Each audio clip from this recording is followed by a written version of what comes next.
Hai kamu yang lagi dengerin ini, iya kamu, yang mungkin lagi galau, lagi mikirin dia, lagi nunggu balasan chat yang gak kunjung dateng, atau malah lagi nahan diri buat gak ngechat duluan. Tenang, kamu gak sendirian. Dan yang lebih penting, kamu gak salah. Beneran. Ini bukan soal kamu kurang baik, kurang perhatian, atau kurang usaha. Ini soal dinamika, soal psikologi, soal gimana permainan tarik ulur antara dua manusia, khususnya antara kamu dan dia, bekerja di balik layar. Dan hari ini, kita bakal ngobrol santai, kayak lagi nongkrong bareng sambil minum kopi, tentang satu hal yang sering bikin kita, termasuk kamu, salah langkah. Saat kamu berhenti menghubungi seorang.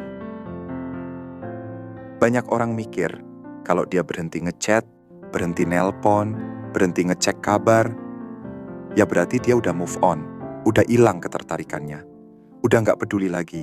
Tapi itu salah besar. Bukan cuma salah, tapi itu enggak nyambung sama cara kerja psikologi manusia. Justru saat kamu berhenti menghubungi dia, itu saatnya permainan beneran dimulai. Bukan permainan dalam artian jail atau manipulatif ya, bukan kayak drama sinetron, tapi permainan dalam artian ini saatnya kamu ngerti gimana otak dan hatinya bekerja, dan gimana kamu bisa memanfaatkan momen itu tanpa kehilangan jati diri. Karena percaya atau enggak, saat kamu diam, saat kamu berhenti mengisi ruang di hidupnya, sesuatu yang sangat kuat mulai terjadi di dalam kepalanya. Sesuatu yang bahkan dia sendiri mungkin gak sadar sedang terjadi. Namanya ketidakpastian. Dan ketidakpastian adalah bahan bakar paling ampuh buat menjaga ketertarikan tetap hidup. Bahkan bisa bikin ketertarikan yang sempat redup, nyala lagi, lebih terang dari sebelumnya. Yang pertama, kenapa diam itu berisik? Bayangin kamu lagi dengerin lagu favoritmu di background. Looper terus, santai. Nggak terlalu kamu perhatiin, tapi kehadirannya bikin suasana jadi nyaman. Terus tiba-tiba, mati. Nggak ada suara lagi. Kamu langsung ngeh. Loh, kok mati? Itu reaksi alami. Otakmu langsung nangkep ada yang hilang. Nah, begitu juga dia. Saat kamu rutin ngechat, nanya kabar, kasih emoji lucu, atau sekadar udah makan, dia mulai terbiasa. Itu jadi semacam musik latar di hari-harinya. Dia mungkin gak selalu balas cepat, mungkin kadang cuek, mungkin bahkan ngerasa kamu terlalu available, tapi kehadiranmu itu ada. Dan otak manusia secara alami sangat sensitif sama perubahan pola. Jadi saat kamu berhenti, boom, langsung kena. Bukan karena dia rindu kata-katamu, tapi karena dia rindu rasa aman yang kamu kasih. Rasa bahwa kamu ada, bahwa kamu peduli, bahwa kamu masih tertarik. Saat itu hilang, otaknya langsung bunyi alarm. Wait, kok nggak ada kabar? Apa dia hilang minat? Apa dia nemu orang lain? Apa aku bikin dia kesel? Dan itu emas. Karena pertanyaan-pertanyaan itu bikin dia mikirin kamu terus, berulang. Bahkan saat dia lagi mandi, lagi scrolling TikTok, atau lagi ketawa bareng temen. Kamu tetap ada di kepalanya. Karena otak manusia nggak bisa duduk diam saat ada ketidakjelasan. Dia bakal bikin cerita sendiri. Kadang ceritanya romantis, kadang paranoid, kadang dramatis. Tapi yang penting, kamu tetap jadi tokoh utamanya. Yang kedua, ketidakpastian sama dengan bahan bakar curiosity. Nah, setelah fase shock itu lewat, biasanya dalam 24-48 jam, masuklah fase yang lebih dalam. Fase ketidakpastian yang bikin penasaran. Ini fase di mana dia mulai jadi detektif emosional. Dia mulai ngecek chat lama. Dia mulai mikir ulang percakapan terakhir kalian. Dia mulai bandingin kamu sama orang lain. Dia mulai nanya ke dirinya sendiri. Apa aku kelewatan? Apa dia lagi marah? Apa dia beneran move on? Dan inilah saatnya kamu jangan buru-buru muncul. Jangan buru-buru kasih penjelasan. Jangan buru-buru baikan. Karena justru Ketidaktahuan itu yang bikin dia makin terikat. Kenapa? Karena manusia cenderung lebih menghargai apa yang langka. Saat kamu selalu ada, kamu jadi biasa.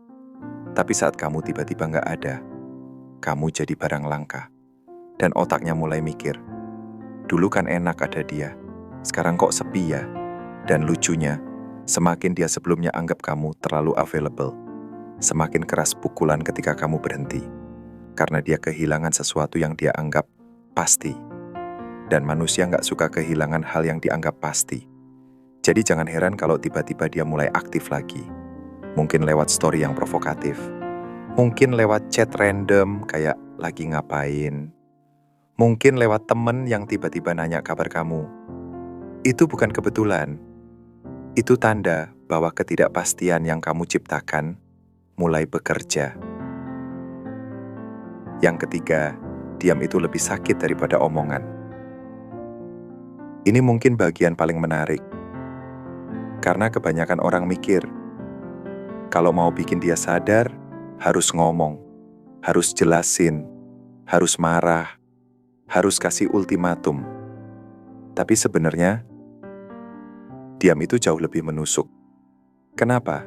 Karena omongan bisa dibantah, bisa dijelaskan, bisa dilawan. Tapi diam gak bisa dilawan. Diam cuma bisa dirasakan. Dan perasaan jauh lebih dalam dari logika. Saat kamu marah, dia bisa balik marah. Saat kamu jelasin, dia bisa ngeles. Tapi saat kamu diam, dia gak punya lawan. Dia cuma punya pikirannya sendiri. Dan pikiran manusia, apalagi saat lagi galau, itu bisa jadi tempat paling kejam buat dirinya sendiri. Dia mulai nyalahin diri, dia mulai overthinking, dia mulai ngerasa bersalah, dia mulai takut kehilangan.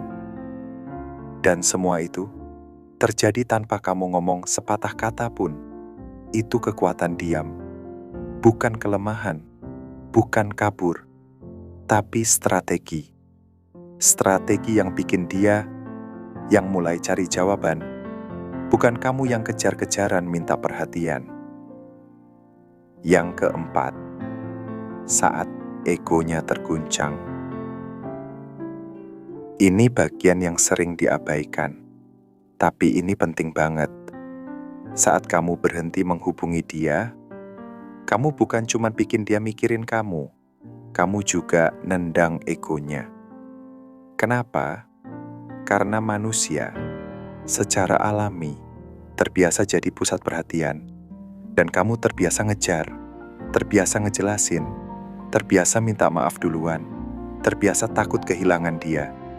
Jadi saat kamu nggak kayak gitu, saat kamu tenang aja, saat kamu kayak nggak terlalu butuh dia, itu bikin egonya kaget. Loh, kok dia nggak panik? Kok dia nggak ngejar? Kok dia kayak udah nggak peduli? Dan itu bikin dia ngerasa nggak penting. Dan manusia, siapapun, nggak suka ngerasa nggak penting. Apalagi yang biasanya selalu merasa punya kuasa atas perhatian. Jadi dia mulai cari cara buat ngetes kamu. Mungkin lewat story, mungkin lewat mutual friend, mungkin lewat chat random. Dia pengen tahu, apa dia beneran nggak peduli? Atau cuman pura-pura? Dan disitulah kamu harus tetap tenang. Jangan langsung balas kayak lagi kelaparan perhatian. Jangan langsung over ramah. Balas aja biasa. Santai, kayak nggak ada yang terjadi. Karena justru ketenanganmu itu yang bikin dia makin penasaran. Kok dia bisa sesantai itu? Apa dia udah move on? Apa dia punya orang lain? Dan semakin dia mikir kayak gitu, semakin dalam dia terikat secara emosional, bahkan meskipun dia belum ngomong apa-apa. Yang kelima, ketika ketertarikan terasa berbahaya. Nah, ini level lanjut. Saat kamu udah lewatin fase-fase sebelumnya, dan dia mulai ngerasa kalau ketertarikannya ke kamu berisiko. Kenapa berisiko? Karena sebelumnya dia ngerasa aman. Dia tahu kamu bakal balas. Dia tahu kamu bakal ngejar. Dia tahu kamu bakal ngalah, tapi sekarang dia nggak yakin lagi. Dan manusia, sekuat apapun, nggak suka ngerasa nggak punya kendali. Jadi saat dia mulai ngerasa kalau suka sama kamu, bisa bikin dia terluka, bisa bikin dia kehilangan, bisa bikin dia terlihat lemah, itu justru bikin ketertarikannya makin kuat. Karena sekarang ketertarikan itu jadi berharga. Bukan cuma sekadar nyaman, ini kayak psikologi forbidden fruit. Semakin sulit, semakin diinginkan. Semakin berisiko, semakin menarik. Dan kamu, dengan diam dan ketenanganmu, berhasil menciptakan dinamika itu tanpa perlu ngomong apa-apa. Yang keenam, ujian tersembunyi di balik jaraknya. Dan ini penting banget buat kamu ingat. Saat dia mulai menjauh, itu belum tentu tanda dia mau pergi. Itu bisa jadi ujian. Ya, ujian tersembunyi. Tanpa dia sadari, dia lagi ngetes kamu. Ngetes. Apa dia bakal panik? Apa dia bakal ngejar? Apa dia bakal jadi clingy? Atau apa dia cukup kuat buat tetap tenang? Dan kebanyakan orang, sayangnya, gagal ujian ini. Mereka langsung panik, langsung ngechat 10 kali, langsung nanya, kenapa sih? Langsung minta maaf padahal belum tahu salah apa. Dan saat itu terjadi, dia langsung hilang respect karena dia sadar, oh ternyata aku bisa goyahin dia cuma dengan jaga jarak. Tapi orang yang lulus ujian adalah orang yang tetap tenang, tetap fokus sama hidupnya, tetap olahraga, kerja, ketemu temen, ngejar mimpi, seolah nggak terjadi apa-apa. Itu yang bikin dia mikir ulang. Loh, kok dia nggak goyah? Kok dia kayak nggak butuh aku? Dan justru disitulah respeknya muncul. Karena dia sadar, kamu bukan orang yang gampang dikendaliin. Kamu punya prinsip, punya harga diri, punya kehidupan sendiri. Dan itu sangat menarik. Yang ketujuh, yang harus kamu lakukan saat dia menjauh. Jadi, gimana cara beneran nanganin ini? Ini step-step simple tapi powerful. Pertama, jangan panik. Ini poin paling penting. Panik bikin kamu kelihatan lemah. Tenang bikin kamu kelihatan kuat. Kedua, match energinya. Kalau dia mulai jarang chat, kamu juga jangan maksa. Kasih ruang. Biarkan dia ngerasain bedanya. Ketiga, fokus ke hidupmu. Ini kunci utama. Manusia tertarik ke orang yang hidupnya jalan, dengan atau tanpa mereka. Jadi tetap produktif, tetap berkembang, tetap happy. Biarkan mereka lihat dari jauh bahwa kamu gak hancur tanpa mereka. Keempat, biarkan mereka ngerasain konsekuensinya. Kalau mereka tarik diri, jangan buru-buru nutup jarak itu buat mereka. Biarkan mereka yang mulai merangkak balik. Biarkan mereka yang mulai mikir, apa aku kelewatan? Apa aku kehilangan dia beneran? Kelima, saat mereka balik, jangan over. Jangan langsung jadi super ramah. Jangan langsung curhat panjang. Tetap santai, tetap cool, seolah nggak ada yang terjadi. Karena itu yang bakal bikin mereka mikir, wah, dia beneran strong. Yang kedelapan, ini bukan soal game. Ini soal harga diri. Dan terakhir, ini penting banget. Ini bukan tentang main-main. Bukan tentang balas dendam. Bukan tentang biar dia ngerasain juga. Ini tentang harga diri. Tentang batasan. Tentang ngerti kapan harus berhenti memberi energi ke orang yang gak menghargainya. Karena cinta atau ketertarikan yang sehat itu bukan yang satu pihak doang yang ngejar. Bukan yang satu pihak doang yang ngalah. Bukan yang satu pihak doang yang takut kehilangan. Cinta yang sehat itu seimbang. Saling menghargai. Saling menjaga. Dan kalau kamu terus-terusan ngejar seseorang yang jelas-jelas mulai menjauh, Kamu bukan lagi menjaga hubungan, kamu lagi menjaga ilusi. Dan ilusi itu capek. Ilusi itu bikin kamu kehilangan diri sendiri.